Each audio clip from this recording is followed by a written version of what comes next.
Welcome to another Quantum Conversation, brought to you by AcousticHealth.com. I'm Loren Gailey, and I invite you to sit back as we enter the quantum realm, that space of the greater part of you. It is your connection to infinite possibilities, infinite potential, and infinite mastery.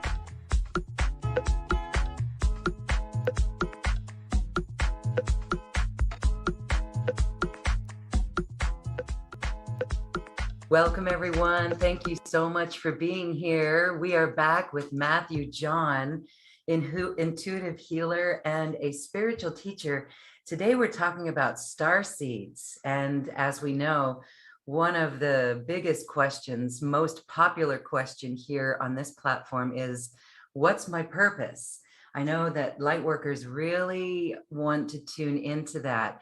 And also, chances are you're a starseed too, and that word starseed in itself is a key code. And so if you've ever wondered what a starseed is, perhaps you are a starseed. Hi, Matthew. Hi, Loren. Thank you for having me back. Great to see you again. Happy 222s. 222. It's just, we're in a 222 year. And we're feeling it. I hope you're flowing really well. Yes. Recognition, all of the qualities of the divine feminine. Thank you. I appreciate it. So this is exciting. We're going to be talking about purpose today.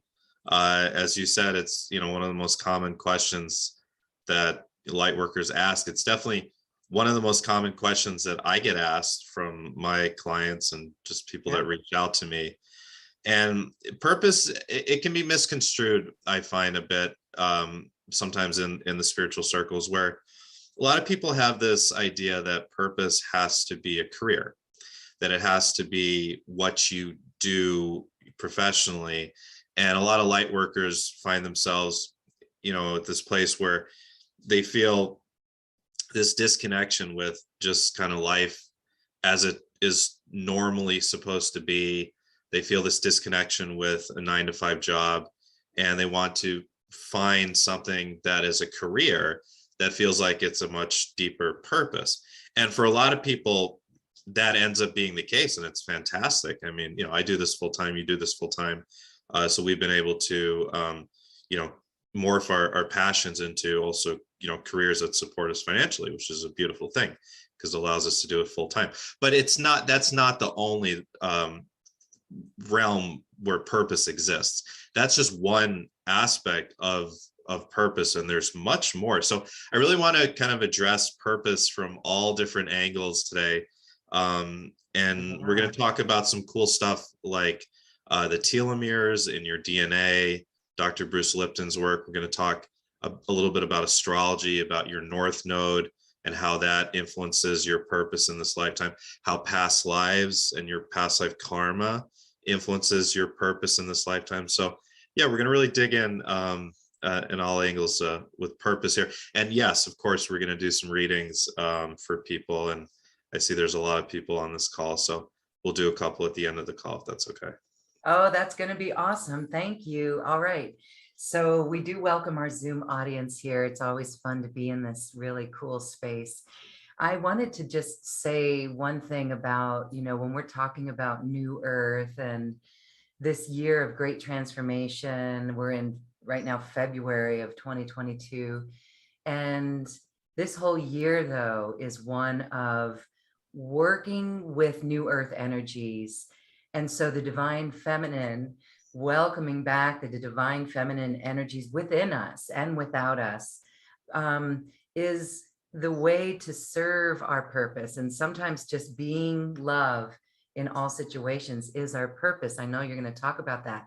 But when we're talking about doing a business, do you think that the rules have changed? I certainly think so.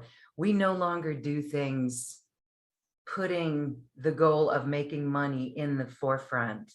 It's all a byproduct of the service work, right? It's like living your passion, doing what you love, doing your skills, but it's not with that mindset of I can make money off this. It's a beautiful thing when that happens, but I wanted your take on that perspective. Yeah, I agree to an extent, and I'll add on a little bit to that. First of all this that you're talking about is very apropos for the specific time period that we find ourselves in right now in Aquarius season in Western astrology. Aquarius is all about, how can everyone merge together for the greater good. It's working as a group consciousness rather than its polar opposite Leo, which is just the individual. So yes, the Aquarian energies very much support that idea of creating platforms and businesses and things that serve a greater purpose, a greater good, that serve people. And of course, we find ourselves, for anyone who isn't aware, in what's called the planetary age of Aquarius. And so astrology not only applies to the micro, but also in a very macro sense. We have these 26,000 year planetary cycles. It takes 26,000 years for us to proceed all the way around the zodiac wheel. And basically what that means is on the vernal equinox, which is the first day of spring, 0 degrees of Aries, wherever at dawn the sun is kind of which part of the sky it would be rising in. That's going to be what constellation, not constellation, what sign we find ourselves in a planetary age. And we've recently transitioned from the end of the age of Pisces to the age of Aquarius. It goes backwards in planetary precession. So this is all very appropriate because the age of Aquarius is meant to be an age of light. And this is when New Earth is supposed to dawn on this planet over the next 2,000 years during this age of Aquarius. And yes, Aquarius is all about group consciousness and how we can serve a greater good, getting outside ourselves to serve a greater good. Service work, that's very Aquarian. Now, however, as I said, I agree with you to an extent.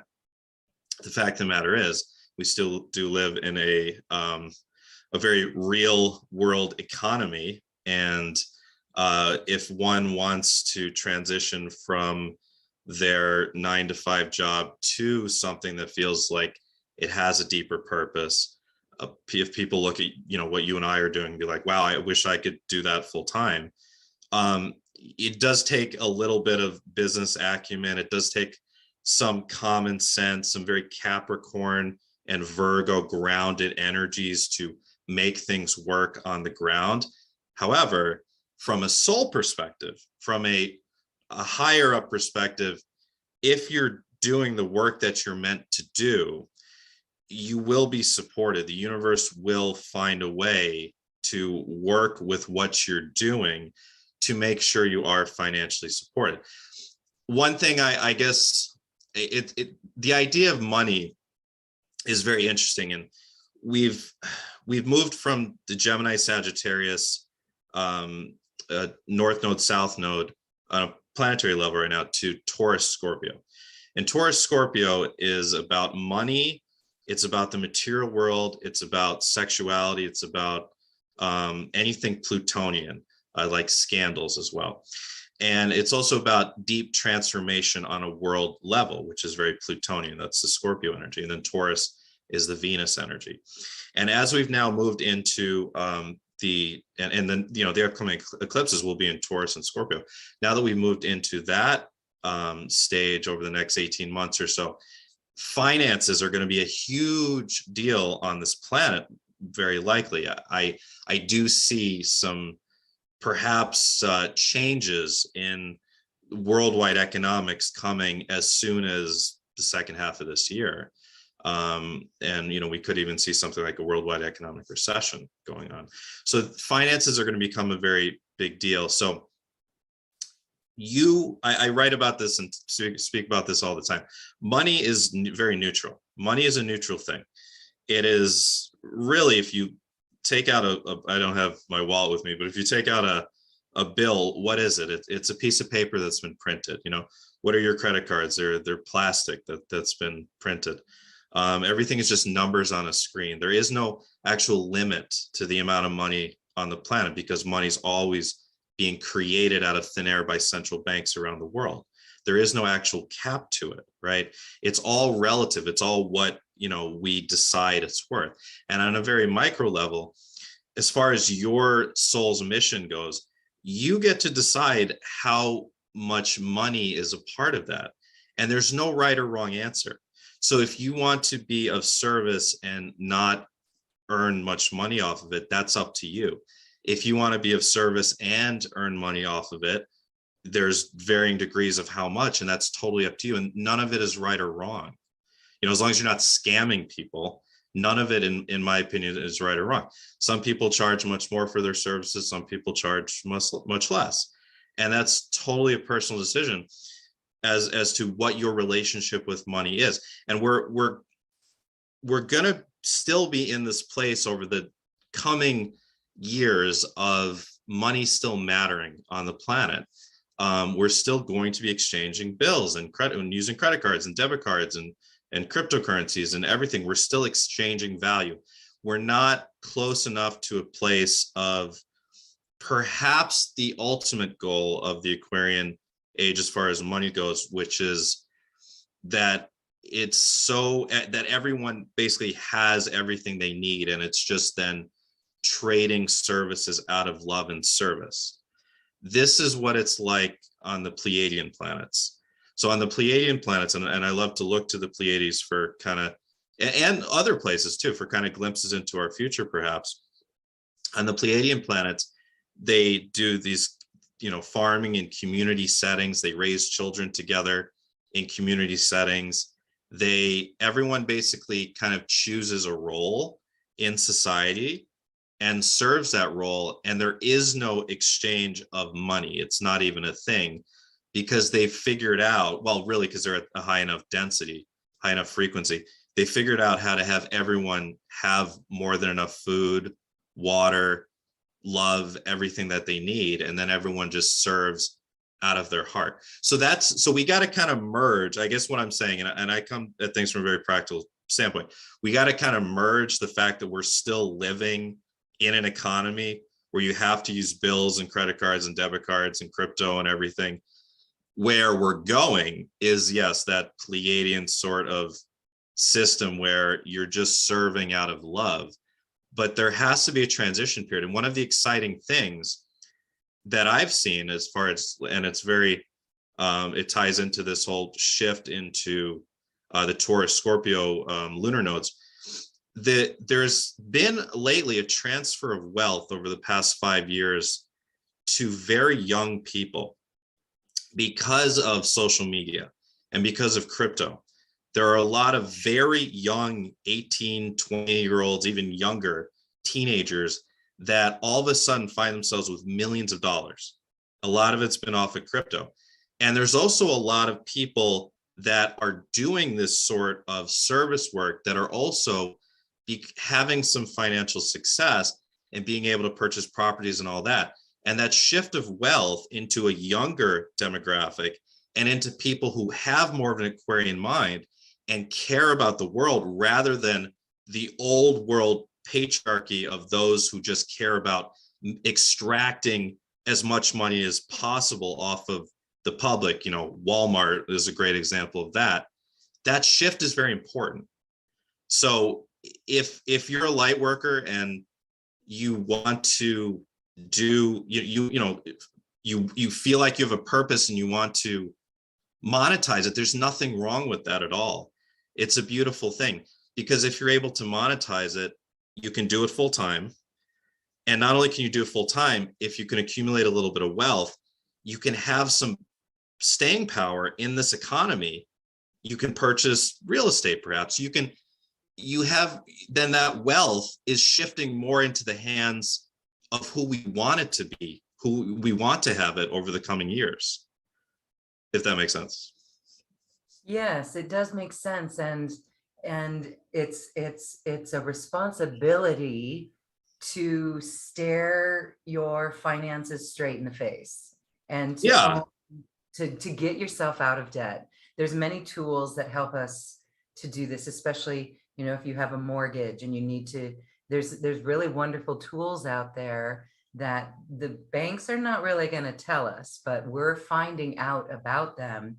And it's not, I don't want to sound harsh here, but it's not waiting around for, Nasara or somebody to come save us. Right, because those were never going to happen anyways. Those Yeah, I were don't think so either. I think fantasies. it's, we have to, yeah, we're going to be in a transition. So now how easy it is going to be in a transition depends on our own energetics towards money, right? And victim. Yeah, I mean, with the caveat of if you're someone in Afghanistan right now or North Korea, I mean, if your souls put you in a country where no, there's no chance of you getting out of there. Well, obviously that would be the caveat, but we're very fortunate, and it's actually, good to take a step back once in a while and just be fortunate that you're in a Western country, because a lot of people here watching are in a Western country,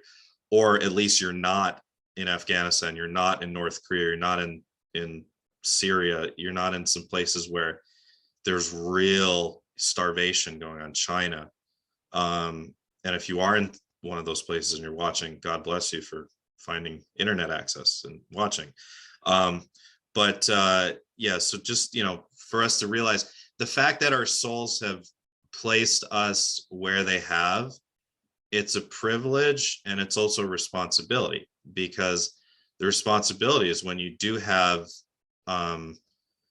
advantages that other people around the world do not, then you have an opportunity to either contribute to the Aquarian evolution of New Earth, which is, us all banding together as one human species, as one human race, and opening our hearts and ending the violence and the separation on the planet. And we can all, as individuals, we can only make small contributions to that, but without the small contributions, it can't happen. It's the small contributions times 100 million, times a billion, times 2 billion. That's when the shift really accelerates. So, if you are like you and I are, and I mean, here in the United States, we're actually quite blessed. I mean, this country's not perfect. None of the Western countries are perfect. I know there's a lot of people that are up in arms about things that are going on in politics and health and all that. And, there's something to be said for that and for both sides, but we are very fortunate. So let's make the best of that. And what's very exciting that I've seen coming for a while is the idea of New Earth communities, of actual physical manifestations. Because especially over the past, 2 years with COVID, we've all been banding together on the internet more than ever, as far as like light worker communities, as your platform here is a prime example of that.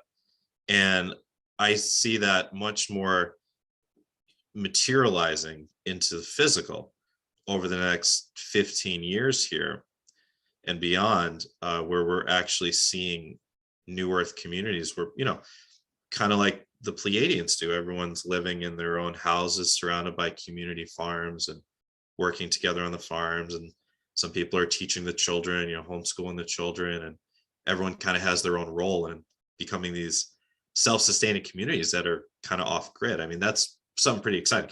And for the vast majority of people, it won't be that relevant, at least initially, because most of us are still going to be living in the matrix, in the in the cities or in the suburbs or even in the country, and you're still hooked up to your 5G and your Wi-Fi, and that's fine. It's probably where I'll be. There's nothing wrong with that.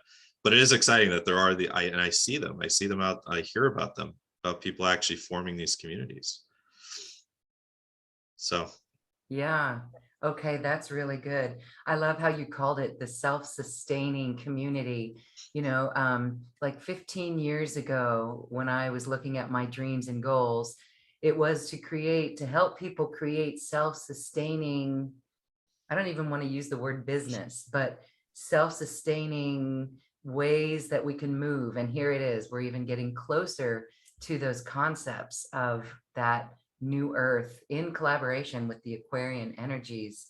So how we contribute to the Aquarian energies and serve from our heart. You mentioned a couple things about the telomeres as well. or we're going to talk about the We'll telomeres. go into that later. Let's I'm Okay, going to you've kind of got a little lineup of what you want to go talk down about. my bullet points here. So how do we define purpose from several angles? Want to make sure I hit everything that we advertise here.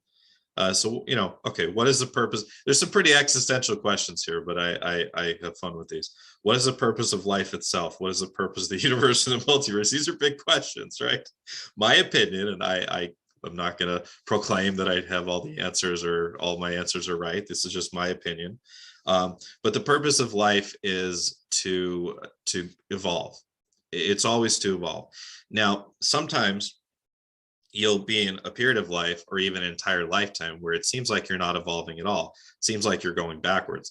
But in reality, you are always evolving, because from the soul's perspective, from the soul level, the soul is seeing the progression from lifetime to lifetime to lifetime.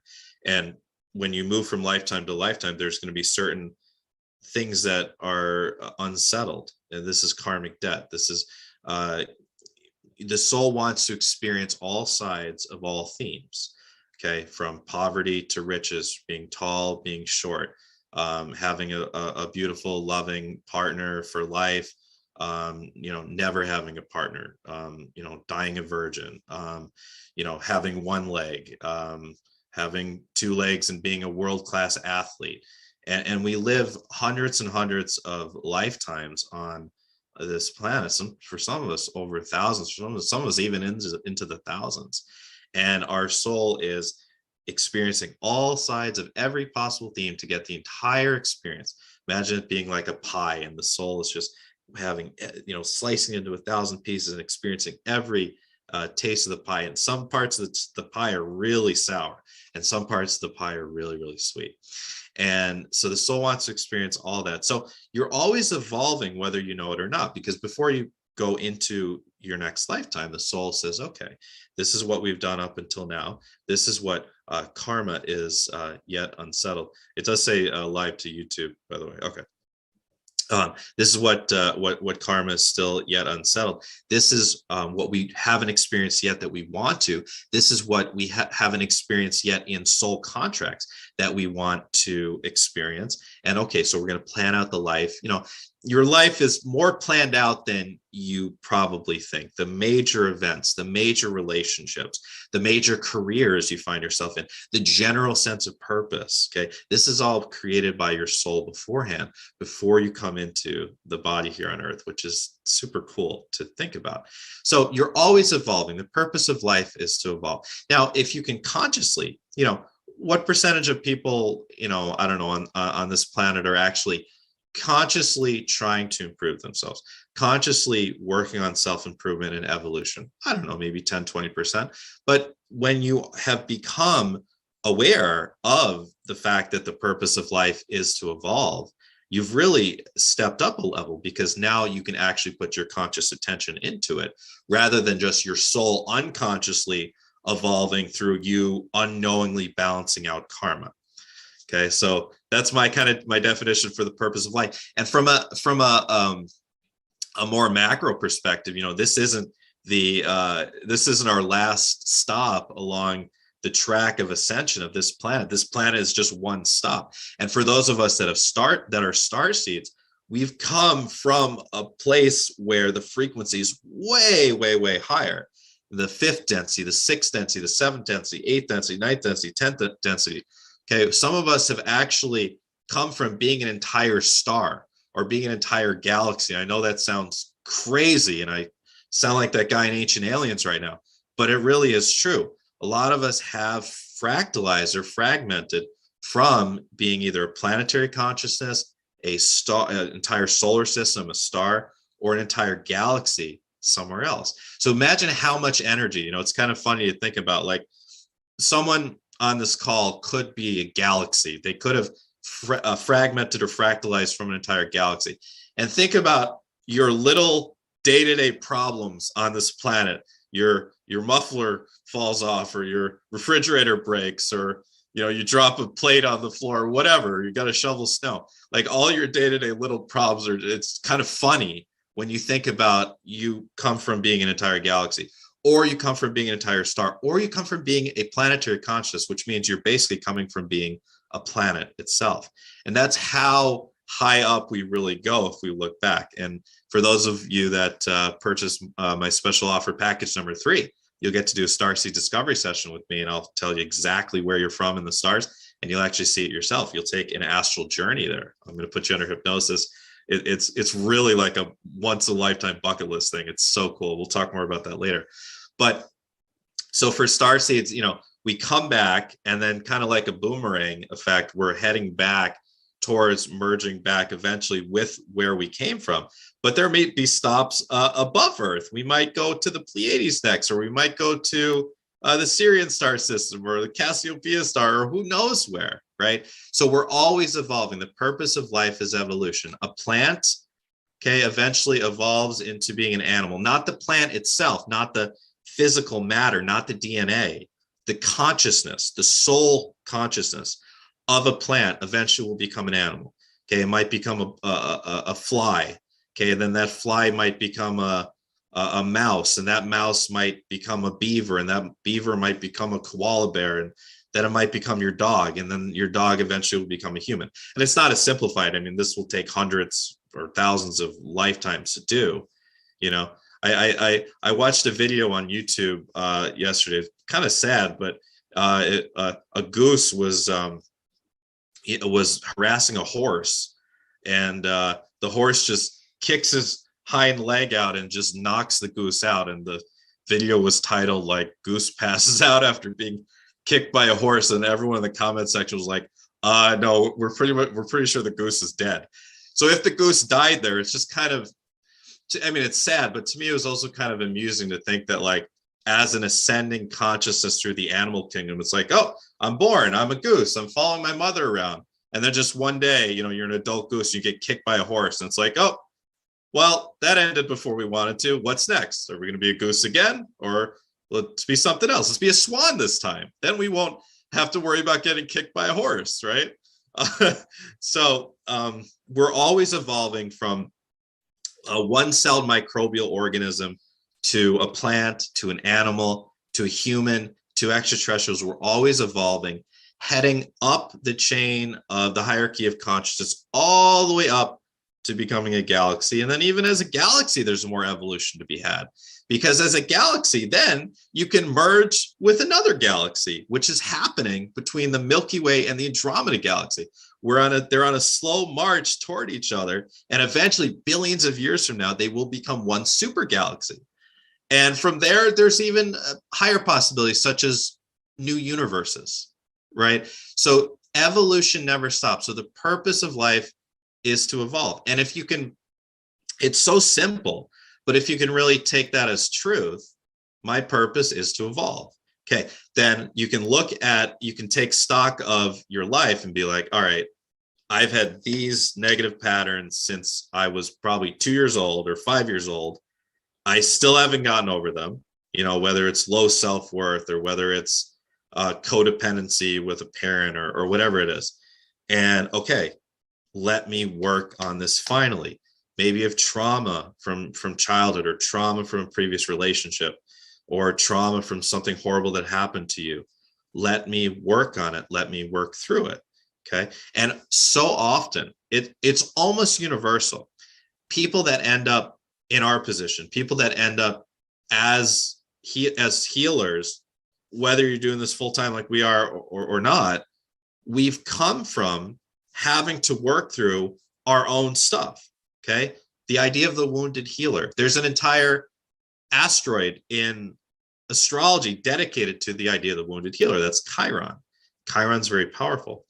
But we all almost universally, and unless someone is what I call bodhisattva, and even for a bodhisattva, they still will go through some little stuff in this life. But unless you're a bodhisattva, you've gone through it. You've gone through the ringer in one way or another in this life, and you may still be going through it.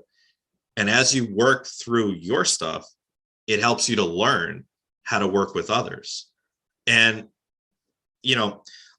I get, just as an aside, and this, fits in, but I get a lot of people that come to me and tell me, yeah, I'm sick of, like, sometimes people, like, they get on the phone with me and I ask them what they do, and they're like almost embarrassed. And I don't like that.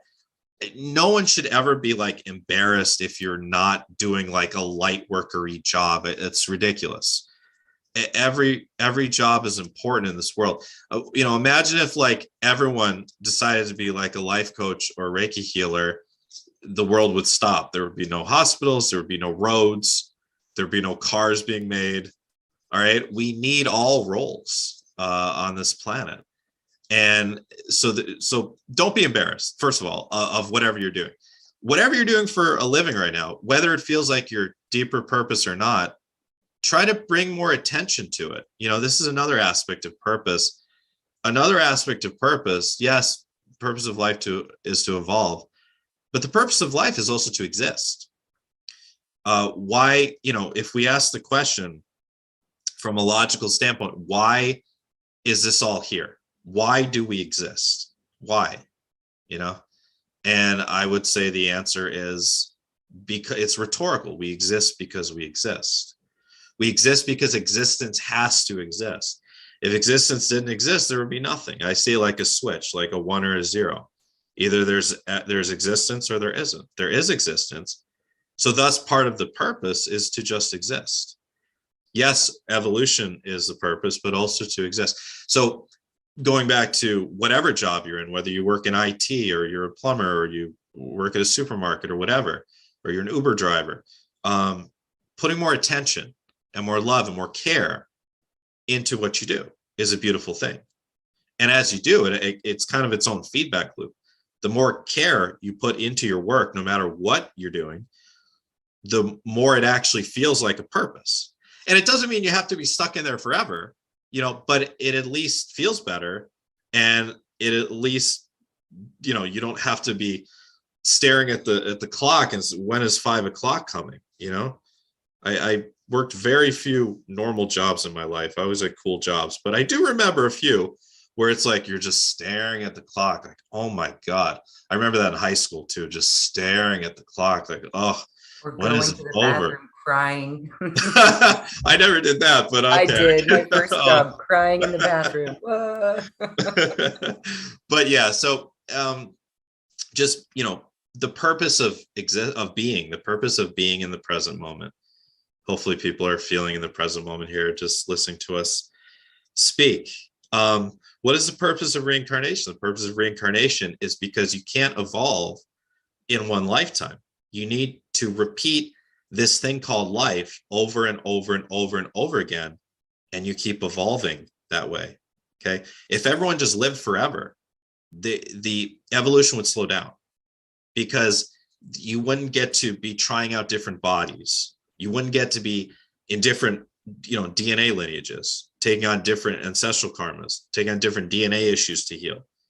Another aspect of purpose, we're not only, when the soul is planning out a lifetime, it's not only planning out based on what past life karma it's bringing in, what sort of life plan it wants to have. It's also planning out what sort of ancestral DNA lineage is it going to take on. Genetics, DNA is very important. Obviously, you look how you look, okay, because of your DNA. Your health is pretty much how it is because of your DNA. Now, you do have a lot of leeway, and there's so much magic in positive thinking and meditation and energy healing oneself with the mind. We do have that power. Absolutely. Dr. Joe Dispenza's entire career has been that amazing work, and it's so needed.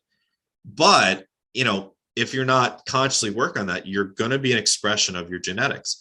So your soul is picking out the exact genetic lineage that it wants to go in, because another part of purpose and service work is taking on the quote unquote bad genetics. That, you got cancer in your family, line. You've got some sort of, physical defect in your family line.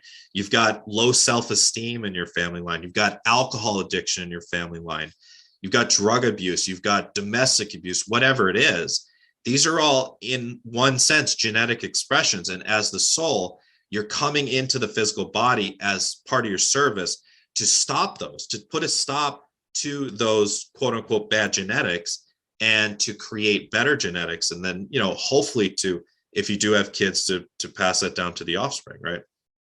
That's another aspect of what we're, because, the Pleiades, for example, they, the Pleiadians are master geneticists, and they have perfected their health through genetics. And it's a part of our purpose here. There's so much disease on this planet right now. I mean, look at what happened the past 2 years.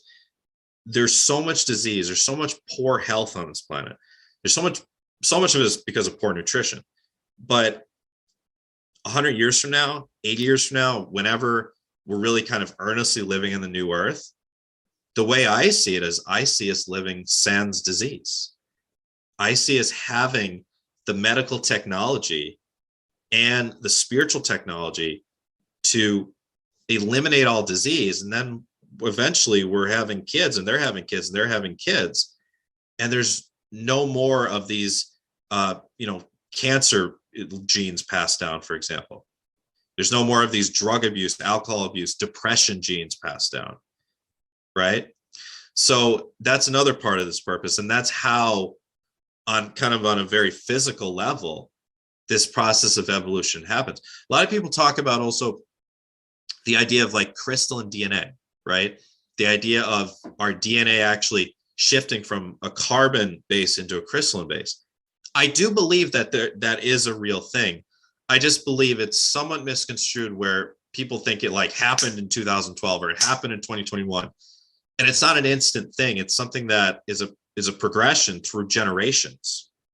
So it's not something we'll be able to measure right now, but 5, 6, 7, 8 generations from now, yeah, we might be able to literally see with the microscope a crystalline structure to the DNA.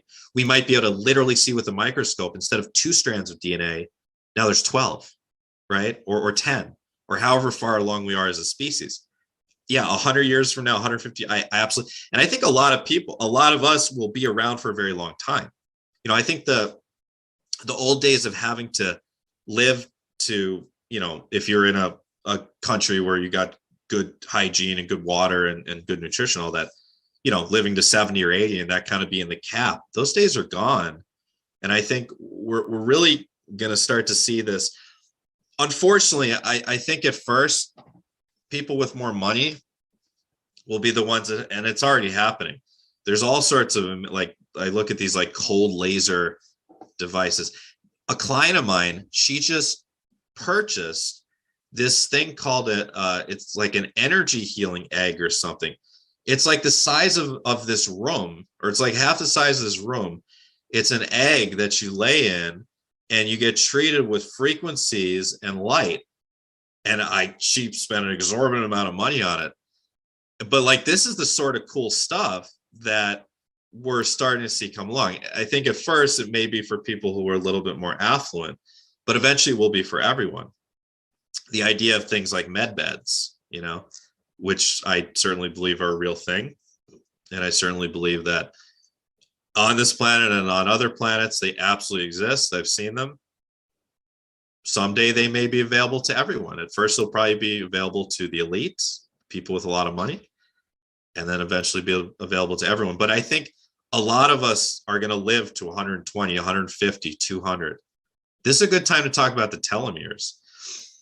Dr. Bruce Lipton, if you haven't read any Dr. Bruce Lipton books or watch his videos, I'd really encourage you to check him out. He's has a body of research over the past 40 years, I think, about the importance of beliefs and how beliefs alter the DNA, how beliefs, epigenetics, how your beliefs and your words and your emotions will either, turn on the genes for disease that are in the genetic lineage, or turn them off and turn on genes for health and happiness, which is exactly, if you're able to do that, you're doing a huge part of your service work here.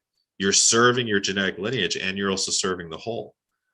But the telomeres are these little portions of the DNA at the end of the DNA strand. And it was and every time the stem cells replicate, it takes a tiny sliver of that telomere, and that telomere is gone. And it was originally thought that basically we had approximately 120 years worth of telomeres in our DNA. And so that's why that's pretty much the grand upper limit of how long one can live as a human being. It's that 120-year range.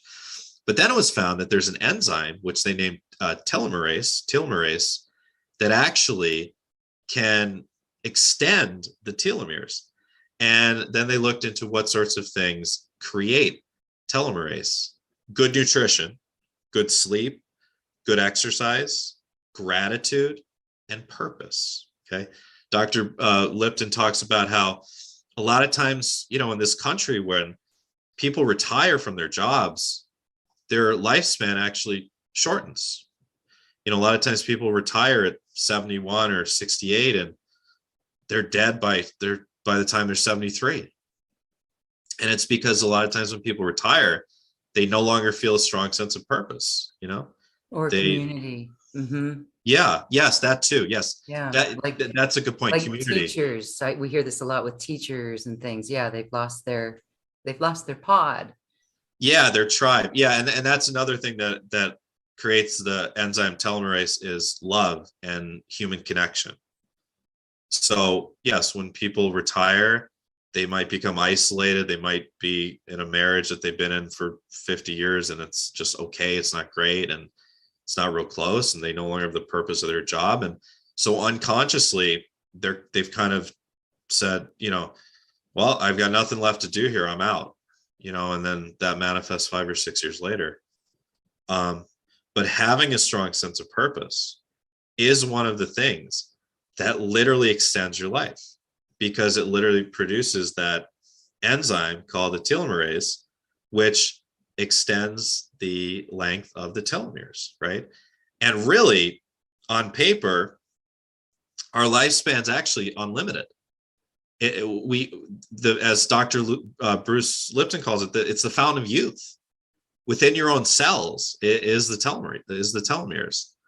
So that's why having a strong sense of purpose is so important. I mean, I'm really someone who's always been fascinated with mental health. I've had my own mental health issues throughout my life. I think I've always been genetically predisposed to depression, quite honestly, and also worry. And so I know to an extent what it's like for people when they're experiencing all sorts of mental health issues. And I absolutely want to help them. As far as depression goes, I absolutely have found in every case that if someone does not have a strong sense of purpose, they will be much more prone to depression. And one of the best ways to get out of depression is to have a purpose. So that's why someone who is in depression, just getting a job where they feel a sense of purpose, because a lot of times people that are depressed, they don't want to work either. The depression just breeds more depression, right? Or volunteering, or donating their time or money, helping someone else, getting out of their own head and helping, feeling like they're being of service, like they're being purposeful, right? So if we can have that up front without even having to go into periods of depression that kind of force ourselves to find a purpose, and that can be valuable. That can be, what's called a dark night of the soul. But if we can just kind of get ahead of the game and create a strong sense of purpose. So a great exercise that I find is, and people can do this later or pause this if you're watching the replay, is put it into one sentence. What is my purpose? What is my purpose? Like for me, my purpose is to be of service to light workers at all levels of development, in helping them to heal themselves, to heal their trauma, to become happier, healthier, and to find their service work and their purpose. That's my purpose. So to write down, what your purpose is in a sentence is very valuable. And then there will be these like sub purposes. What are your sub purposes? Taking care of your kids, taking care of your animals, taking care of your plants. That's why having animals is really important, really important. Unless you're someone that, you know, is allergic or you're traveling constantly, have a dog or have a cat or have an iguana or have something to take care of, you know, whether you're a man or a woman or a transgender, we all have that motherly cancer energy, that, you know, in astrology, cancer, that motherly instinct in us to take care of something. And that gives us such purpose. You know, it can be plants too. It doesn't have to be. I have a friend who, you know, she's like just so obsessed with plants, and that's her purpose, is just taking care of her plants. And that, you know, plants are beings too. I got plants up here, you know. So having beings around you that you feel that you're kind of there to look after, like animals, is a really great way to experience a deeper sense of purpose. Putting yourself out there creatively, you know, anytime you're creating, inherently there's a purpose to the creation. So whether it's blogging, or whether it's a YouTube channel or a TikTok channel, whether it's painting, sculpting, whatever it is, the purpose is inherent in the creation. And when you finish it, you're gonna be like, wow, that felt great. Why? Because you're acting out of purpose. You felt a purpose to create. And we are inherently creators, because inherently we're consciousness, we're souls. And consciousness inherently is always creating. Your physical body is a creation of consciousness. Your life, your entire life is a creation of consciousness. And so just when you actively create, it's a wonderful thing. You know, for me, I wish I had more time to create other things, and in the future, I'm sure I will. But for now, I love writing articles, astrology articles, and doing my astrology podcast. I love doing shows like this. You know, I love creating new methods for assisting clients. You know, so being creative is really important, and that's that. When anytime you're creative, that's lighting up that sacral chakra, which is your creativity center, and then your solar plexus chakra, that's your purpose center.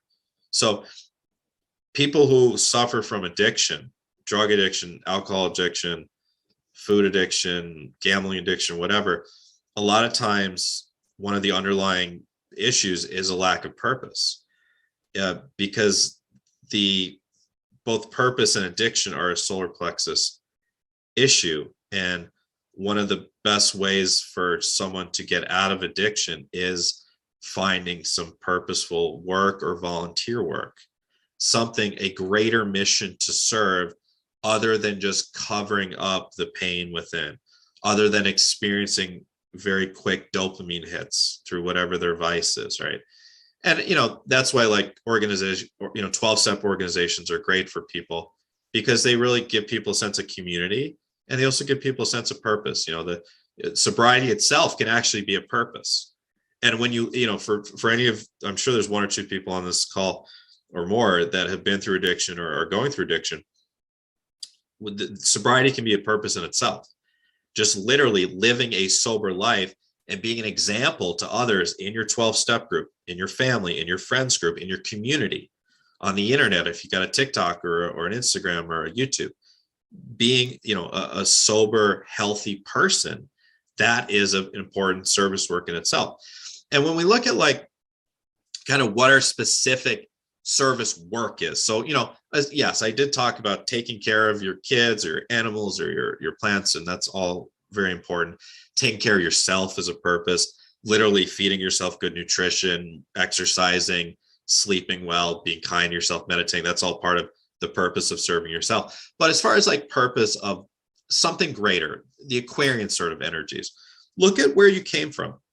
Okay, a great question to ask is, who do I feel like who or what do I feel like I most need to help in this life? Okay, and for someone who came from, let's say, domestic abuse, they might want to help battered women. Okay, for someone who came from cocaine addiction or crystal meth addiction, they might want to help drug addicts, right? Someone who came from being an orphan, they might want to help orphan children, foster children, right? Someone who has autoimmune issues, right? You might want to help people with complicated autoimmune and other mysterious chronic health issues. So look at where you came from. And that's going to be a clue to who your soul actually wants you to help, because you're part of that. We're all contributing something to the whole. This is the, the Aquarian energy in a nutshell. We're all contributing something to the whole. And our specific contribution is going to be a product of where we came from. So those are some great ways to look at purpose. I've got more, but any good questions from you or our audience here? Well, I just wanted to make a comment. I remember looking even at my own life and my story, just going, oh, oy vey, who would want to hear about the junk in my life? But what you just said there is really key. It's our story, our own individual, unique story that is the fuel for us to help and serve others. It really is. And everyone's got a story. It could be, like Buddha in his rich castle, going out, Buddha, Gautama Buddha, and going out and seeing suffering when he first saw suffering. So it doesn't matter where we come from, whatever that story is a path, as you mentioned. Yes. Yeah. And, for just a little bit of advice for anyone on the call or watching the replay who is maybe kind of a new, coach or healer or therapist, the more that you kind of intimately share yourself with your clients and relate to them, like, when I used to go to acupuncture a lot before the pandemic. I haven't been much lately, but my acupuncturist, I love her so much because anytime I came in with something or I was going through a difficult mental health day or just something weird was going on, she'd be like, oh, I totally get it. I've been through that too. That happened to me. Oh my God, I'm the same way. Right. And it's like, oh God, I feel accepted. I feel welcome. And it's like, yes, I trust you. Put the needles exactly where you will, because I trust you completely, because I feel that sense of connection that you understand me. And that's one of the best things we can do as healers and therapists and coaches is help our clients feel safe and understood and welcomed, no matter what. Like a lot of times people come to me and they're like, I'm a little bit uncomfortable talking about this, or they say like, this is probably gonna be the weirdest thing you've ever heard, or you're going to think I'm weird. And I right away say, believe me, I've been doing this for a decade. I have heard the most bizarre things that you could ever imagine. This will be nothing new. Or sometimes people are like, are you sure, you can handle me? Am I going to be too much for you? I'm like, believe me, you're fine. I've dealt with people like you before. You're not as far off as you think. You're a lot closer to, becoming a much more healed person than you think. So just letting someone feel welcome. And if someone's going through something and you can relate in some little way or some large way, relate your own life experience just so they feel understood. And then, it feels like a collaborative effort. Like, yeah, we're going to work on this together. We're going to work on you together. That's a lot more comfortable than, the old paradigm of therapy. Like, honestly, I only went to like a traditional therapist once or twice when I was a teenager, but you see in TV shows, it's the old guy sitting in a chair and then the clients on the couch or whatever. And it's like, the therapist is like above them. The therapist is this learned person who's read every psychology book and is just evaluating them and examining, but there's no relation. There's no sense of we're in this together. So making your clients feel like, you're on their team, you're in this together, and it's a collaborative effort to heal. That's that's some great advice that's coming from me. Yes. And it's not years in therapy. It should be exactly. Yeah. Moving us through quickly every session. It bothers me sometimes. Like, people, they've been going to the same therapist for years. And nothing has gotten done. Barely anything's gotten done. They come to someone like me who's got some different tools and it's just very rapid improvement, but I like to think that we're we're having an impact where that the non-traditional coaches and therapists are kind of pushing, forward the envelope of therapy in general.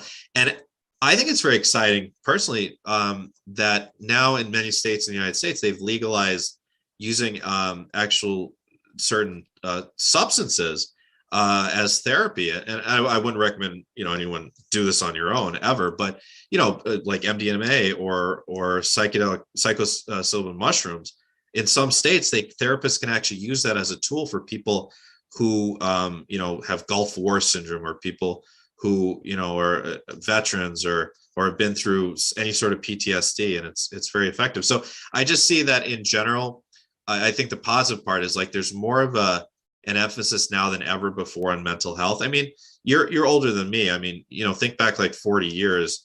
It used to be just like, oh, you're depressed, suck it up, or oh, you got traumatized, you were abused, suck it up, and that led to a lot of addiction and a lot of people acting out in other ways. And now there's much more of an emphasis just in mainstream life on how is your mental health. Like, I'm watching the Olympics and I see an ad for that Calm app, Yeah, isn't that beautiful? Yes. Yeah. It's mainstream now. Right. Yes. There's an ad with LeBron James where he's meditating. He's promoting some meditation app or whatever. Like, it is mainstream now, which is great. So I think the whole paradigm of the old world therapy is shifting. And that's great, So I do encourage anyone has a desire to get into, being a healer, being a coach, being whatever. If you have that deep calling, go for it, because there's always room for more of us, because each of us have a different history and each of us have a different personality. When people like go to my website and buy sessions or packages, and I ask them like, oh, how'd you find me? They're like, most of the time it's like, oh, I heard you on YouTube or heard you on this show or whatever. And I just resonate with you. I just love your voice. I just like your vibe, So each of us has a different personality that's going to vibe with certain people. And so that's why there's always room for people in this field, and really, ideally, you shouldn't even have to look. It does take a while to get rolling, and you got to get yourself out there, whether it be brick and mortar or doing it online or both. But ideally, you'll get to a point where you're kind of rolling along energetically, and you don't even have to reach out too much for clients anymore. You don't even have to push to get clients. They just kind of come to you. That's what it is. It's like, for me, it's great. And I like to think that part of the reason for that is because I'm very good at what I do. And I do get a lot of, referrals and things like that as well. So if you're good at what you do, if it's a strong part of your purpose, as I said before, the universe will find a way to make you be supported financially in your endeavors. And sometimes it does take a little bit of a leap of faith. Just, don't be stupid about it. If you have no money and you have a job, you might want to work that job until you can accumulate a little bit where you have a little bit of a safety nest. But, if you got a little bit of a safety net and you've been thinking for a long time about jumping into something new that feels more deeply purposeful, go for it. It really does take a bit of a leap of faith. It's a good time now too, because starting, I think now already, we're in a place where all planets are direct, and that's rare. It only happens every other year or so when we have a period where all planets are direct. There's no retrograde planets, and that's a good time to really accelerate, push on the gas pedal with any sort of business endeavors. So now is a very good time for that. Speaking of astrology, I know we're going to get to some readings. I do want to speak briefly, because I did promise in the description, about the North Node and about how you can know a little bit about your general purpose in this lifetime by looking at your North Node. So the nodes of the moon switch approximately every 18 months. Okay. Right now, we got that North Node in Taurus. So anyone being born now will be born under North Node in Taurus. So your North Node is it's a generational thing. So people born kind of around you. So there's going to be, hundreds of millions of people on the planet that were born around the same time as you were, that will have the same North Node. So it's a generational thing. So when the soul is picking out its next lifetime, it'll pay attention to the date. Astrology is very important to the soul, because astrology is the template, the position of the planets and the position of the lunar nodes and all that. That creates the template for the experience, the general experience of what's going on the planet. So when the soul, your south node is where you come from in previous lifetimes. In the 3 or 4 most recent lifetimes, your south node is the general theme of those lifetimes. So if you're a south node Scorpio and you're a north node Taurus, the last 3 lifetimes you had, your soul would have had you born when the north node was in Scorpio. And now in this lifetime, you're shifting to that north node, and it'll be when your north node is in Taurus. Okay, so it'll go across, it'll go 180 degrees directly across the zodiac wheel. So look at where your north node is, okay, in your natal chart. You can also look at the house that it's in, and we're not going to have enough time. I'm not going to go over what the houses mean for your north node, but I will briefly go over what the north node means for you based on the sign. So we'll start at the beginning of the wheel, north node in Aries, and I am a north node in Aries. It's all about establishing independence, okay? You might be meant to become an entrepreneur like me. It's all about establishing independence and moving away from codependency and being reliant on others to make decisions. I've always had an issue with indecision in my life. Many times in my life, I've gotten to a point where I don't know what to do, and I get confused, I get anxious, I kind of energetically walk around in circles for a while. I ask all sorts of people for advice. That's the Libra South Node that I've come from. And now moving into the Aries North Node, it's up to me to make decisions on my own in this lifetime, and to be my own leader and to be a leader of others. So North Node in Aries, your mission this life is all about becoming a leader, okay? Taurus, that would mean South Node as in Scorpio, as I said. So you came from lifetimes where you probably experienced a lot like a roller coaster, like ups and downs, the depths of hell and rebirth. You might have gone through serious trauma in previous lifetimes. There were a lot of sexual issues, whether it be sexual obsession or any sort of sexual issues in past lifetimes. Then in your Taurus lifetime, you come to establish kind of a stable place in the material world. So people with Taurus North nodes, part of your mission is becoming financially successful in this lifetime. And part of your mission is ending the roller coaster of ups and downs in your life and the roller coaster of emotion, and coming into a place of being more stable. Gemini, okay, Gemini, that means your South Node is in Sagittarius. Your past lifetimes, you've probably kind of lived more as a vagabond, kind of lived, maybe like a gypsy sort of lifestyle, moving from town to town, being a trader or something. You probably were pretty impulsive. And then you come into the Gemini life, and it's all about the social world. Being in, you'll probably have an inner call to be in cities if you're a Gemini North Node, and also getting in touch with mental concepts like books and knowledge and the internet, rather than more of the physical stuff of like, think of like a centaur, which is Sagittarius, of just kind of interacting with the land, interacting with plants and animals. Cancer North Node, this would make your South Node in Capricorn. That motherly instinct. If you're a Cancer North Node, a huge part of your life purpose is going to be being a parent or being a caregiver in some way of others. And because you came from a Capricorn South Node, your last couple lifetimes, you lived probably a very masculine oriented kind of old school patriarchal life, where you were, in a political position or in charge of things or managing a lot of money. And it's kind of the adage of like, think of a man who's like a banker and he's off at work, 12, 16 hours a day, and barely has any time to raise his kids, and he barely gets to know his kids because He's just obsessed with, that's the Capricorn sort of energy. And then maybe his wife's at home as the Cancer energy, being the caregiver, right?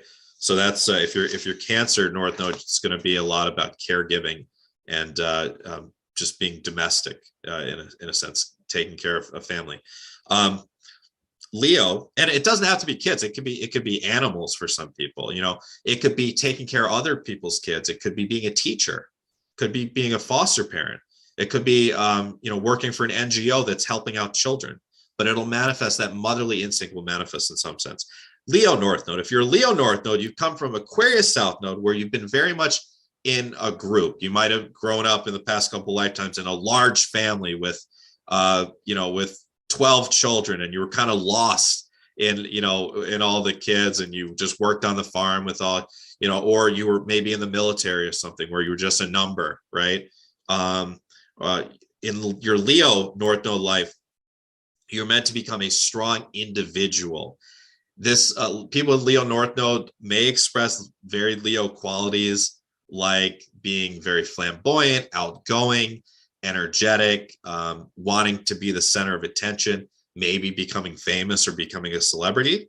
But it's all about independence. And actually for Leo North Nodes, friendship can sometimes be an Achilles heel. Like there can be people that are friends or family members that kind of always try to drag you back, because in your Aquarius lifetimes, you were over reliant on other people. You didn't have a sense of individuality. So in this lifetime, your soul wants you to establish a strong sense of individuality as a Leo North Node. Virgo North Node, that would make your South Node in Pisces. In the Pisces lifetimes, you may have had a tendency towards escapism, towards addiction. Okay, Pisces is Neptune. It's about intuition and psychic matters, but it's also about escapism, and drug addiction can be a part of that. You may have kind of floated around in past lifetimes, not had much of a sense of direction. In your Virgo North Node lifetime, you're meant to be very much along a straight and arrow path of goals. Think about anyone who's a Virgo. I'm a Virgo moon. Sometimes I annoy people with how detailed I am with things. But Virgo's a beautiful energy. It's about detail. It's about paying attention to detail and about goal setting and always moving forward in a very logical manner. So that's what, as a Virgo North Node, you're meant to learn in this lifetime, how to accomplish things in a very logical and straightforward manner. Okay, Libra North Node, which would make your South Node in Aquarius. Okay, so this is where you're now coming from. Maybe in past lifetimes, you were just an individual. It was all about the self, right? And you paid little attention to others. It was just me, selfishness. Maybe you went too far with that Aries energy, or maybe even use it to dominate others in not a nice way. And then in your Libra North Node lifetime, it's all about coming into balance with others, much like Aquarius, establishing a sense of being in a community, working with others, not becoming that outspoken voice, but rather becoming a cog in the wheel, becoming a part of being able to work in teams. So finding yourself in careers where you're working with teams may be a big part of being a Libra North Node, as opposed to an Aries North Node like myself. I never worked well in teams when I was in high school or whatever. Like I always just ended up like unconsciously trying to dominate the group, and then people get mad at me. Or they would be like, okay, yeah, just let him do all the work. Like I remember just being in high school, like we'd be in these groups and I'd end up doing the entire project just because like it had to be done my way. But that's that Aries. That was that Aries North Node and that Virgo moon for me showing up. Scorpio. If you're North Node Scorpio, that means South Node in Taurus. So you came from lifetimes where you very much focus on the material world. Now you're meant to get into the spiritual world. You're now meant to get into the spiritual world, and you're likely going to have kind of a lot of significant events in your life and a lot of big ups and downs, because Scorpio is Pluto. It's about death and rebirth. Also exploring sexuality. Maybe in those Taurus lifetimes, you came from being a little bit sexually suppressed. Maybe you were in some sort of religious paradigm. And then in the Scorpio North Node life, it's about exploring sexuality in different ways. Sagittarius North Node, that would make your South Node in Gemini. So you may have come from lifetimes where you were very much in the mind and you maybe were a bit detached and superficial. And then now you're coming into the Sagittarius fire life, where it's about exploring the physical world, exploring all sorts of different cultures. So as a Sagittarius North Node, you'll probably be drawn away from cities and into different ways of living. Like we talked about, the communal living, the New Earth kind of, living situations. You might be drawn to live in different cultures. You might be drawn to marry someone who is of a different culture, experiencing all sorts of different cultures in the physical world, and really connecting with the natural environment as well, rather than kind of the brick city environment, which is a little bit more Gemini. Capricorn, which North Node, which make your South Node in Cancer. Okay, you come from having lifetimes of being very much, a big part of your purpose was the home life, taking care of children, take care of the family. Now it's about accomplishment in the world, and it's about building an empire. Capricorn, I think of the 10 of Pentacles in the tarot. You're meant to build a financial empire in some sense. So as I said, if you're North Node Capricorn, finances are meant to be very much a part of it.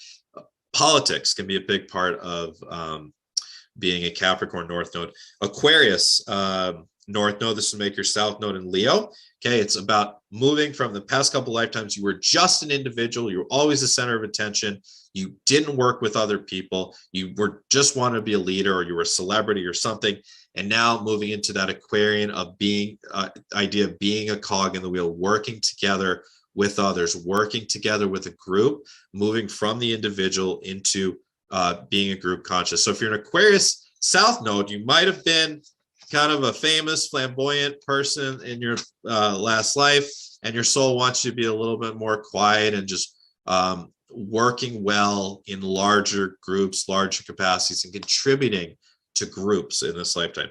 Finally, Pisces. We're all the way around the wheel back to Pisces, which would make your South Node Virgo.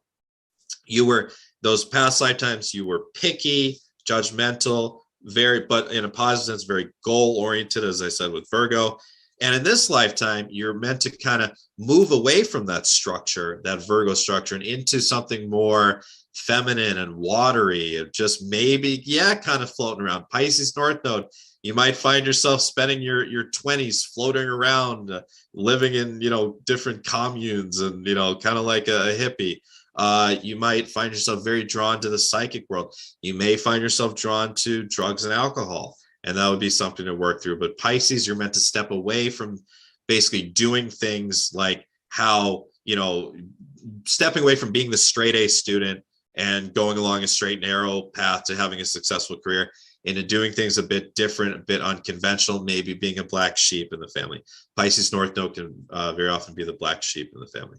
So feel free to comment in the chat what your North Node is, if you want to share with everyone else. And I hope that was interesting for everyone. Astrology is so important. I've made it more and more a part of my work and my readings over the years, and I will continue to make it a deeper part of my work. And that's why I like bringing it to these shows as well. Wow. Yes. Thank you. All right. We're thinking. We're like, where's your North Node? Do you know? I'm in Gemini. You're in Gemini. So, yeah. So it was really interesting. Well, one thing else, though, look, your whole career is on the internet here. And that's communication, isn't it? Communication. That's a very Gemini North Node thing. Yeah. Yeah, it's communication. And also, there's so many facets to this. There's also where the moon phase was. I was on the moon phase of like 10 days into a new moon. And so that is also communication. Yeah. And I know deep down in my soul, I know that it goes back to Lemuria. My sense of deep responsibility for communication goes back all the way to Lemuria. Yeah. So there's also soul path numbers 1 through 9. Oh yeah, numerology, life path numbers. I would say that I would guess. Do you know what your soul path number is? I know my life path numbers. Are we talking about the same thing? Soul path is your birth date condensed, added up the numbers. Life path. I've always life and soul path. I think they're similar. It could be just the same thing. So what is it? Well, I thought you were going to guess. I was going to say a 1. Yeah, it is. I'm a 1 too. I'm a 1 as well. Really? Okay. Yeah. And so those, it's only 1 through 9. It's 9 numbers, right? And then human design, that's a whole separate thing. Yeah. I don't know anything about human design, but yeah, You're all of probably a that. manifesting generator. Okay. Okay. Um, I don't know about that, but But see, that's why you can't, you have to be the leader. You can't work on teams, yeah, exactly. Yeah, exactly. and the other people Plus, are great at that. I'm a Leo ascendant too, so it's just all, yeah. Yeah. So these are Me, just me, me. wonderful roadmaps. Yeah, wonderful roadmaps. Okay. So we're getting short on time. And Yeah. without going into the details, because your special offer on our webpage here, I'm going to put that into our chat line here. That has a beautiful description of all the courses that you've done. Okay. So people can check that out either on the webpage here, or it is in our Well, chat can we at line. least talk about the upcoming live course? We're going to talk about the upcoming live course, and we're leaving Okay. room for some of the readings that you're going to do. We don't have time for too many, but talk about the live course coming up in just a few weeks. Yeah. So February 19th, it's a Saturday, 3 o'clock New York time, 2 o'clock Chicago, noon LA, 8 p.m. in London. Mastering your intuition. Okay. Mastering. And Good mastering one your for this year. intuition. Yes. Yep. Master your yeah, I'm doing a brand new edition, new and updated this year. So we're going to talk about how to develop your intuition, how to develop your clairs, how to use different tools like L rods and pendulums and cards, how to channel an automatic write, how to communicate with your angels and guides. And basically, just by the end of this, you'll have a much better idea of how to use your particular intuitive mechanisms, because we're all different. Each of us receives confirmations and information, and our clairs work in different ways. So it's going to be very valuable for people. It's going to be live. Also, if you can't make it live, you can watch it on demand. And if you purchase any of the packages, I would love to go over all the details, but as you said, Loren, we got to get to some readings. All I'll say is that there is such a wide diversity of courses that are in those packages. There are 15 recorded courses. It's over 35 hours of course content. You will learn so much. You will heal so much.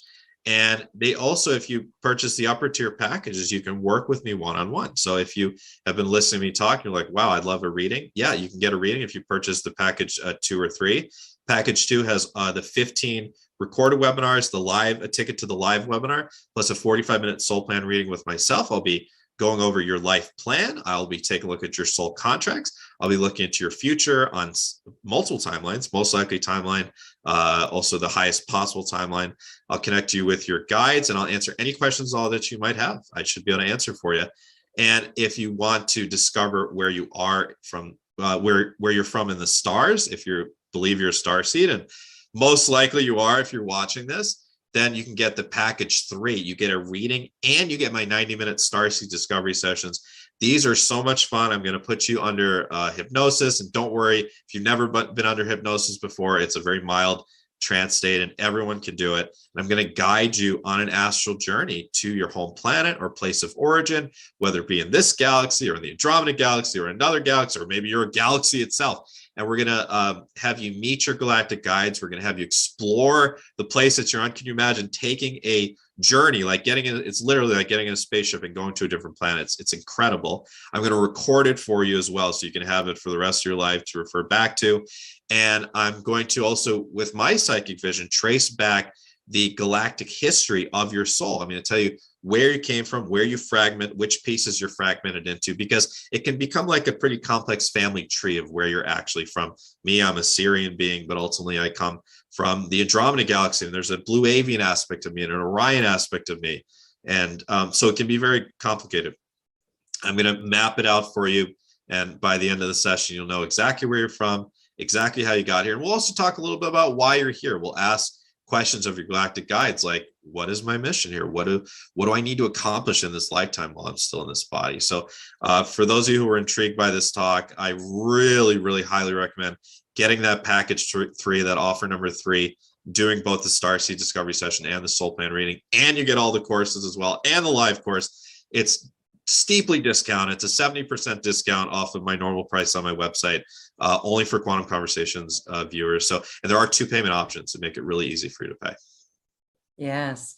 Beautiful. Thank you. This is deep inner work. And the hypnosis, I don't want people to get caught up on that word. Hypnosis is just it's quantum, actually, where you are in a deeply relaxed space through the Yeah, heart. it's just getting deeply relaxed. That's it. Yeah, deeply relaxed. And it opens us up to our higher self, actually, to tell us or show us these Yeah. messages and signs and things that we need to And know. also literally being able to astral travel. A lot of people have Yes.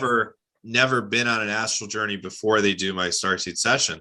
And it's quite an experience. So yeah, it's just getting into a more relaxed state where you'll be able to travel in your consciousness to somewhere else.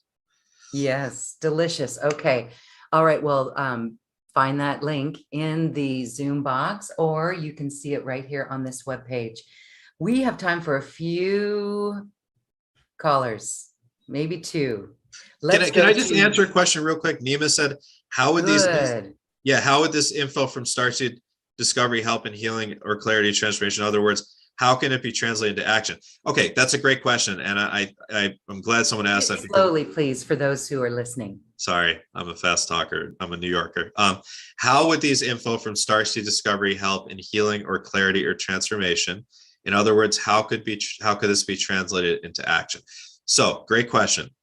When you go to your Starseed place of origin, when you go on this journey to your other planet, we're going to connect you specifically with the guides there. We're going to ask these types of questions about purpose. Why did I come here? Why did I fragment from this beautiful place where everything is beautiful? There's no disease. We live forever. Everyone, we don't even need to eat because we're at such a high vibration. Why would I come from there to this dense, difficult, dangerous planet where you can die at any time, where there's disease and wars and greed and all this stuff? Why did I come here? So we're going to make it very practical in the sense of from the perspective of your higher self, from the perspective of the you that does exist simultaneously on a much higher dimension. Why are you here?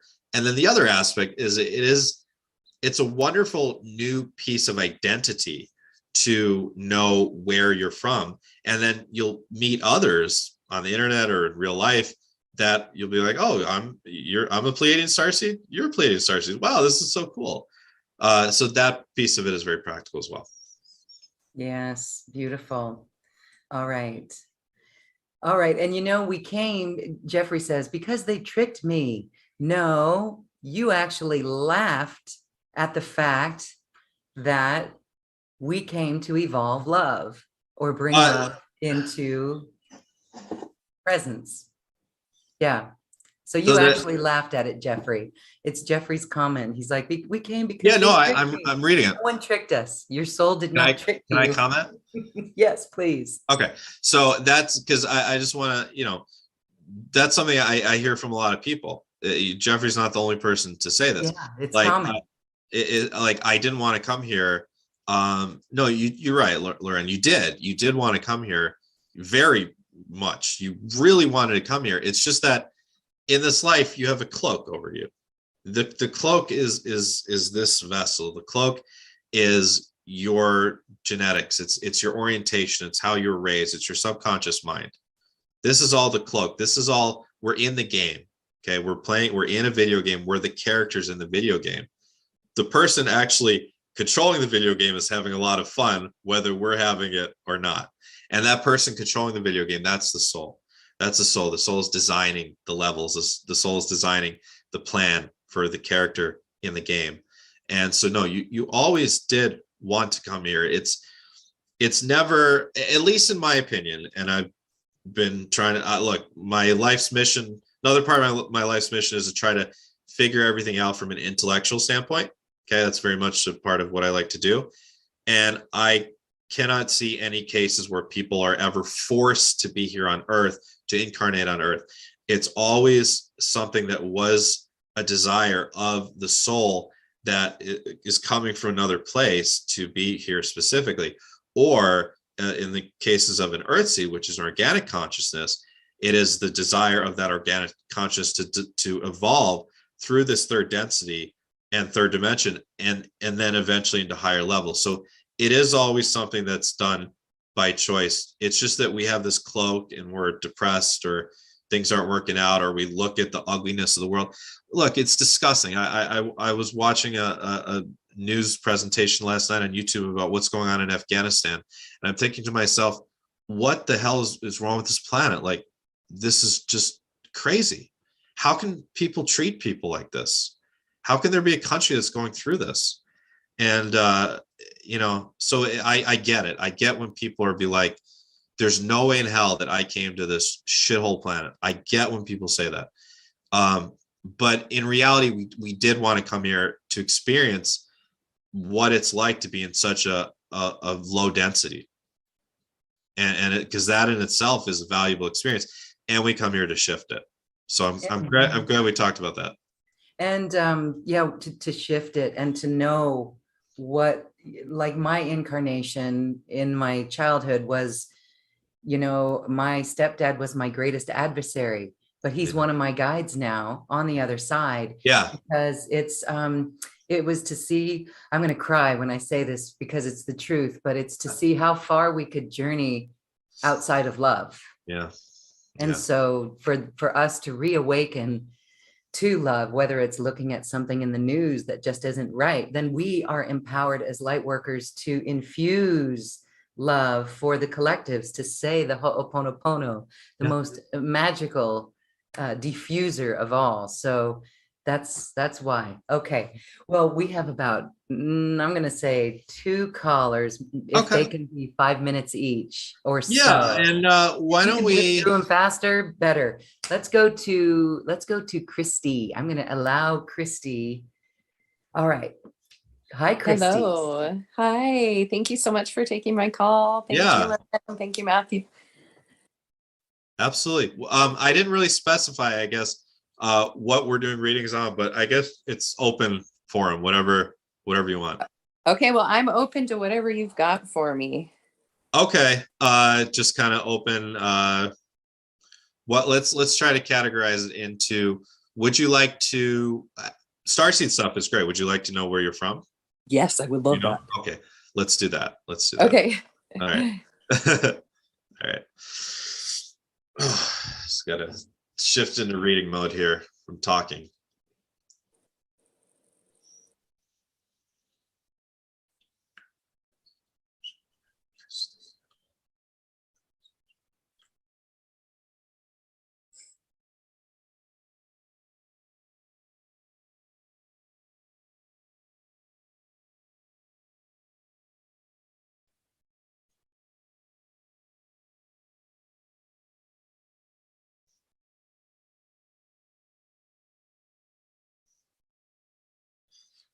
So your closest connection that you'll find in this galaxy is going to be the Vegans. Oh. The Vegans from the star Vega. They're very human-like. They are very feminine. They look very much like humans, very much like the Pleiadians. They're pretty tall. They're very sweet beings. Very human-like. But you go even farther back than that, because I can see that ultimately you come from being an 8th density consciousness in the Andromeda galaxy, which is 8th density is the level of a star. And so you're literally, you're so ancient that you've evolved past being an individual being, past being a planetary conglomerate, all the way up to being an entire solar system, being in charge of our entire solar system. And then you've got many fragments from there in the Andromeda galaxy. And then you've got this one branch into the Milky Way where you're a 5th density being here in the Vegan star system, and then here on Earth. So you go way back, but yeah, your closest people in this galaxy will be the Vegans. So wow, that is so research cool. on them. Yeah. Wow. Okay. Thank you. Oh my God. You're welcome. You're welcome. Very good. It brings to mind the book. Christy, have you read what is it? The Prism of Lyra. Oh, no. I have that book. I haven't read it yet, though. Oh, you haven't read it? No, You're it's gonna on my wanna read it. bookshelf. There's Read it a hundreds of couple books on my times. bookshelf. It's on there, though. Yeah, it's a good one. It explains the migration of humans across our galaxy, Interesting. the Prism of Lyra. Okay, Okay. thank you, Christy. Thanks, Chris. Thank you guys so much, so much. Okay, great. And so then let's go to Jeannie. Hi, Jeannie. Hi, Loren. Hi, Matthew. Hi, Jeannie. Yeah, I'm so happy to be picked. My question, I think you might have answered. Oh, I wondered, I wondered how come I thought I was Palladian and something else, and now I know I could oh, be. yeah. It's Yeah. it's So like a can tree you, sometimes. Yeah. may I ask for a quick reading on Yeah. what you get? Yeah, of course. Yeah. Yeah.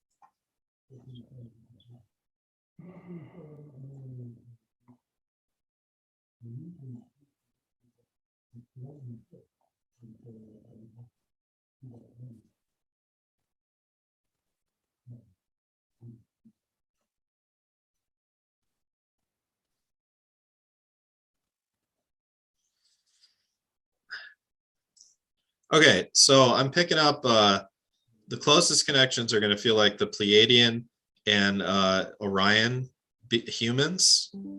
And it seems like there's one kind of fragment that is went from being a Pleiadian to an Orion and then back. And then there's this Lyran piece that is a separate piece, it seems like. And then there's your highest self is in the Andromeda Galaxy as well. It's a planetary consciousness, a sixth density planetary consciousness, a conglomerated. Sixth density means that all these individual fifth density beings have come to such a high frequency that they've now all conglomerated, coagulated into one planetary consciousness where holographic existence as an individual is no longer necessary, although it is an option. So that's kind of your highest self. And then, yeah, so you're going to feel very close to the Pleiadians, the Orion humans, and the Lyran lion people, human-like beings. Do those make sense? Oh, that is spot on, because at different times I've gotten those same things. The Lyran is nice to know. I didn't actually pick up on that one. I always kind of wanted to be, because they are pretty sweet. They are cool, yeah. But as far as the planetary involvement, I felt like the place I was before I came here, I was on a planet.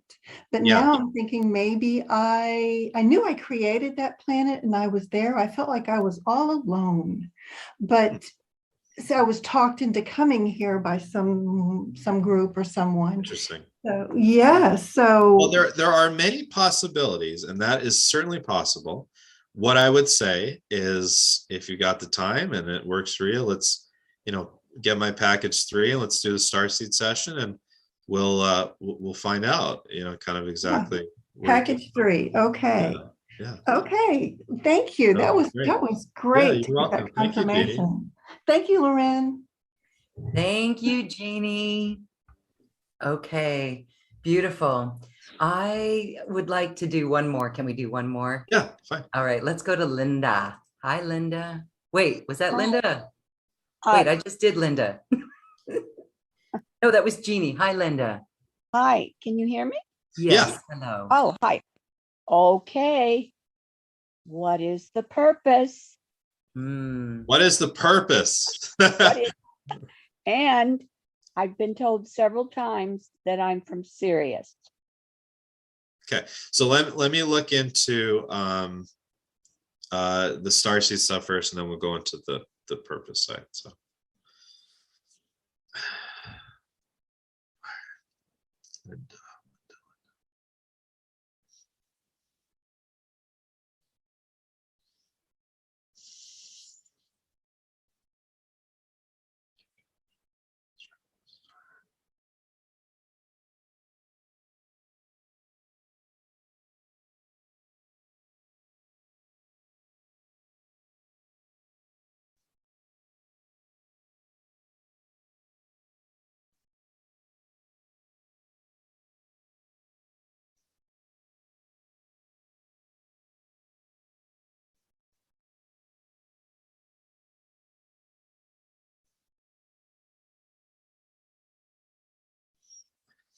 Yes, so I do pick up Sirius. I believe Sirius B, around that star.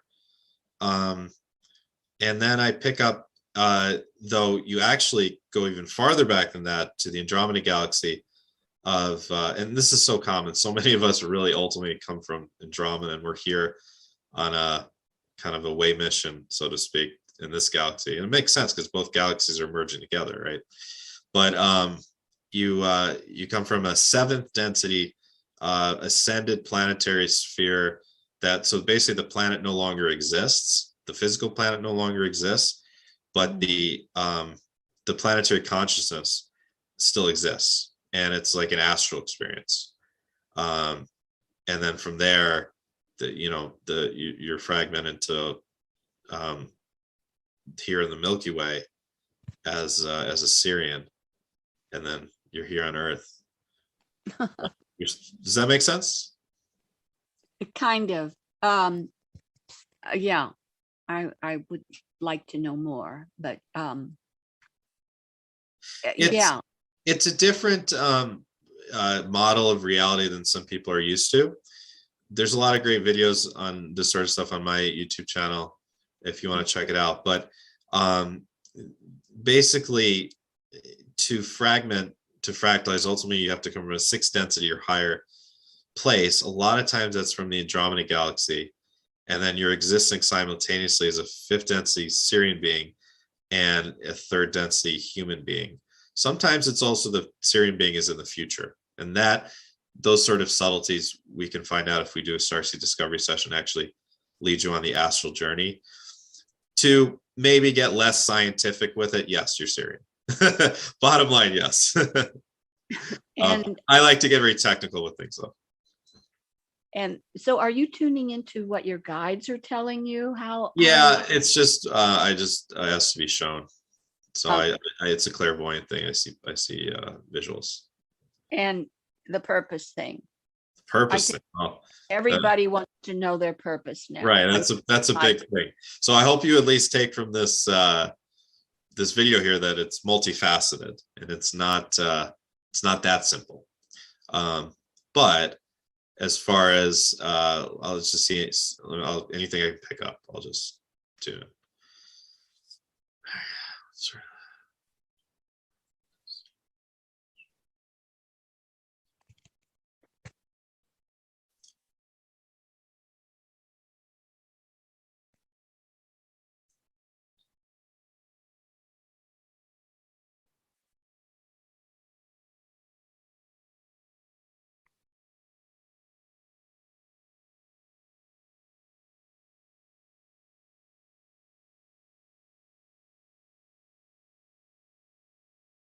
Well, a couple of key words. One is family. I think there were a lot of important family things that you had to oversee in this life. I don't know if that makes sense. Kind of that Cancer energy. And then I see like teaching things to others, because I think it seems like within there's always been this frustration and not really feeling like you have this individual purpose, and there's something for you to teach others. So the teaching could happen through writing, could be working one-on-one, could be creating some sort of group class or something. Does this make sense? Teaching by my life, I think that makes more sense. Yeah. by what I do, what I'm doing in my life, Yeah. how I'm growing. Yeah, your experience, your evolution, your personal evolution, and then being able to transfer that to something that's teachable for others. Well, you're amazing. Oh, thanks. So are you. And so are you, Loren. I agree. Thank you. Thank you. Thank you, Linda. So yeah, Linda, your story, it goes down to your story, your life. Yes. And Right. if you, Linda, we can get into much more detail if you want to do a reading, if you want to grab package 2 or 3, if it calls to you, we can certainly go into much more detail of things. Right. Do you think I go as far back as Lemuria? Oh, I'm going to let you answer that. You No, answer let me. it. I No, can't- Linda, you answer it. Come All right. on. You know it. Yeah, well, okay. Okay, go ahead, Matthew. All right. All right. Does Linda.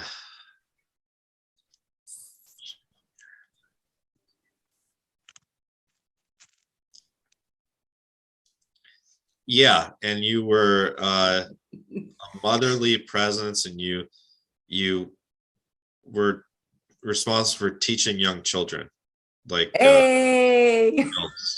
Wow. Yeah, like it's different skills. Some like cooking, some like communicating with animals, some more spiritual, energetic. But yeah, that was your kind of role in the community, was a teacher of young children, and you had a daughter yourself. Mm. Thank you. You're welcome. Okay. Thank you, Linda. You know, I like to always say, if the word Lemuria melts your heart, you're Lemurian. Yeah, I think that's a good way Yeah. to go about it. Yeah. If it melts your heart, or if it like intrigues you, like, what's Yeah. that? Yes, Yeah. absolutely. You know me. I like to get very specific with things, but yeah, from a practical standpoint, if you feel it, then it's almost certainly yeah.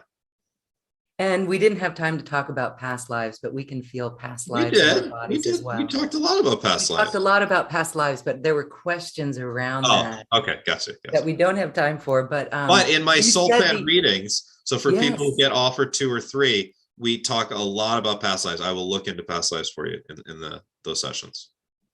And again, the key is that you said we feel it, we feel it, we feel it. So Yeah, when we yeah. feel it, yes, it's us. You know, I wanted to say one thing. What I've noticed recently is, you know, I'm here with my sister, and we come from the same dad. So we didn't know each other growing up, but now we know each other. And I'm laughing because we kind of share the same traits, Yeah. little high notes and things like that. That's funny. And I just realized, you know, we're all just walking around with genes. Yeah, that's genetics, We're right? walking around in genes, in our genes. Right. And so our awareness, really, we're all walking around in genes. That's going to be a book someday. Yeah, and you know, it's like the traits that you got from your parents that are great, keep them, and then the ones that you got from your parents that aren't so great that you've been repeating over and over. And this is a lot of times codependency or addiction or low self-worth. It's like those are the ones we want to really work on consciously shifting, and it takes time and repetition. It really does. You got to get some new genes, people. And you create them. You turn on the new genes, and then you become a new person. Like Dr. Joe Dispenza says, you literally have to become a new person, create a new personality. Yeah.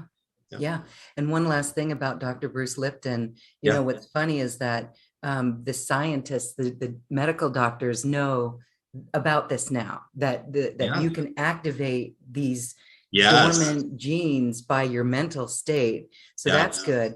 And one last thing about Bruce Lipton is that he said that he ran away from spirituality to science, only to come back to spirituality. And well, he merges them, which I love.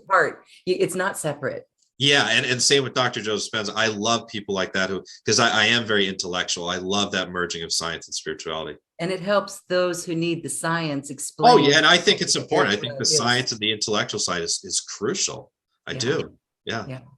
So for those who have not learned either, Joe Dispenza, you know, what he did when he got hit by a truck, he literally had to he had to be so aware of his thought process.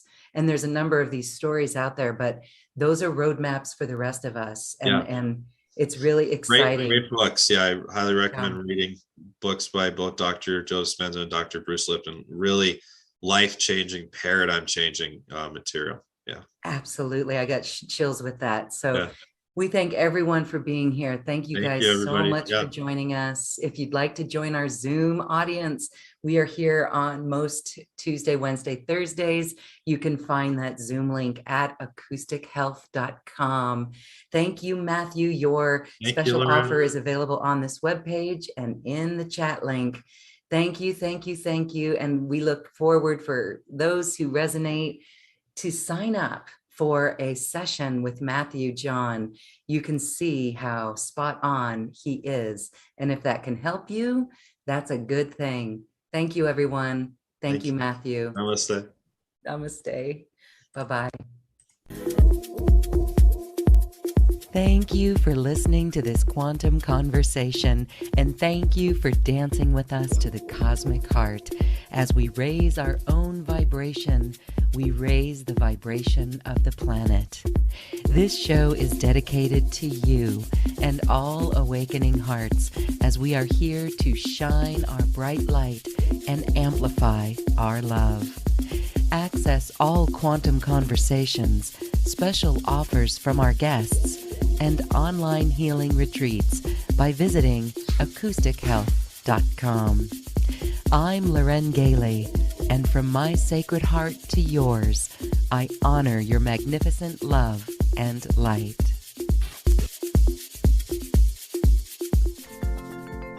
We leave you now with music from the universe. Music literally created by the universe, as musical notes were assigned to mathematical equations. The result is this beautiful music, available at acoustichealth.com. Namaste.